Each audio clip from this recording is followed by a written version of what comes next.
पुण्यामध्ये मतदानाची वेळ संपलेली आहे आणि माझ्या समेत या सगळ्या विषयी बोलण्यासाठी भाजपचे प्रचार प्रमुख गणेश बिडकर आहे। खरं तर गणेश बिडकर यांनी भाजपला 110 पेक्षा अधिकच्या जागा येतील असा दावा केला आणि महापौर हा जो भाजपचाच असणार आहे हा सुद्धा दावा केला आहे। भाऊ, खरं तर प्रचार सगळा संपलेला आहे, अत्यंत पॉझिटिव्ह तुमच्या प्रभागामध्ये आणि शहरामध्ये सुद्धा भाजपला वातावरण होतं। कशा पद्धतीने बघता आता? निश्चितपणे भारतीय जनता पार्टीच्या नेतृत्वाने पुणे शहराचा जो रोडमॅप आखला आहे, जी विकासाची दिशा पुणे शहराला दिली, त्याचाच हा परिणाम आहे की पूर्ण शहरभर भारतीय जनता पार्टीची एक वेव तयार झाली आहे। त्यातूनच कार्यकर्त्यांचा संच, या विचाराचा असणारा मतदार आणि योग्य उमेदवार, योग्य नेतृत्व याचं एक मोठं समीकरण जुळून आले, त्यातनं एक मोठा विजय भारतीय जनता पार्टीला शहरात मिळताना दिसतोय।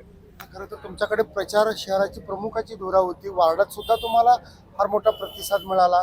शहरामधून किती भाजपचे जे आहेत ते उमेदवार निवडून येतील?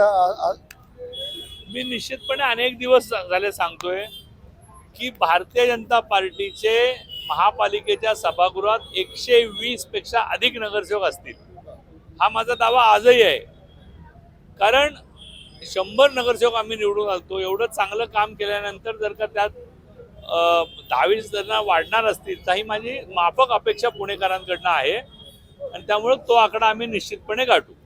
दुसऱ्या बाजूला जर भाऊ आपण पाहिलं तर अजित पवार हे राष्ट्रवादीची सत्ता पुणे मनपावरती येईल असं दावा करत होते। कालपर्यंत त्यांचा तो दावा होता, आपणही 120चा दावा केलेला आहे। कसं गणित आहे सगळं? नाही, शेवटी समृद्ध लोकशाही आहे आणि लोकशाहीत विरोधक असतोच आणि विरोधक कधीच म्हणत नाही की मी हारणार आहे। तर विरोधकांनी म्हणायचं असतं मी जिंकणार आहे आणि त्याप्रमाणे विरोधक म्हणतात आम्ही जिंकणार आहे, परंतु विरोधकांच्या जागांचं समीकरण जर का तुम्ही बघितलं तर ते कुठंच तिथपर्यंत दिसत नाहीये, किंबहुना तेवढ्या जागा ते लढतही नाहीयेत त्या ताकदीने, आणि त्यामुळं हा सगळा फसवा प्रचार आहे। भारतीय जनता पार्टीच एकमेव उमेदवार पक्ष आहे की ज्यांच्याकडं 165च्या 165 उमेदवार सक्षमरित्या आम्ही लढलो।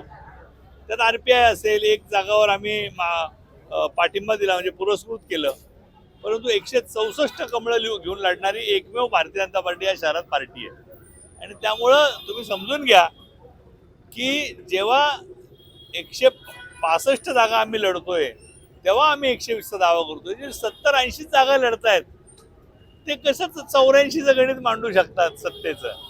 तर हे समीकरणच बसत नाही साहेब, आणि त्यामुळे ही फसवी आहे सगळी आकडेवारी। जे तुम्ही बघा, काँग्रेस किती जागा लढल्या, राष्ट्रवादी काँग्रेस किती जागा लढल्या, शिवसेना किती जागा लढल्या, शिंदेसेना शिवसेना किती जागा लढल्या, तर ही कुठलेच पक्ष सक्षमरित्या 60-70च्या पुढे लढले नाहीत।